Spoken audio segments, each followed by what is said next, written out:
মুখ্যমন্ত্ৰীৰ বক্তব্যৰ পিছতে নম্ৰতা বৰাৰ পিতৃৰ প্ৰতিক্ৰিয়া। মুখ্যমন্ত্ৰীয়ে গ্ৰহণ কৰা তাৎক্ষণিক পদক্ষেপৰ বাবে ধন্যবাদ জনালে নম্ৰতা বৰাৰ পিতৃয়ে।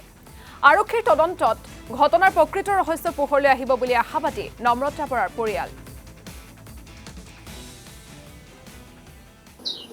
ভাল পাইছো মুখ্যমন্ত্ৰী ডাঙৰীয়া মেঘালয় মুখ্যমন্ত্ৰী এই কেছটো সম্পৰ্কত তদন্ত কৰিবৰ কাৰণে যি ব্যৱস্থা লৈছে তাৰ বাবে মই অসমৰ মাননীয় মুখ্যমন্ত্ৰী হিমন্ত বিশ্ব শৰ্মাদেৱক ধন্যবাদ জ্ঞাপন কৰিছো আৰু এই ক্ষেত্ৰত আমাৰ স্থানীয় বিধায়ক আৰু কৃষি মন্ত্ৰী শ্ৰদ্ধাৰ অতুল বৰাদেৱকো মই ধন্যবাদ জ্ঞাপন কৰিছো।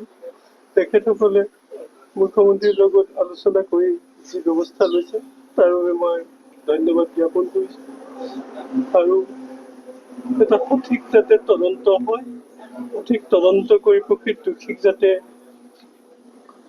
শাস্তি দিব পাৰে তাৰ বাবে মই অনুৰোধ জনাইছো।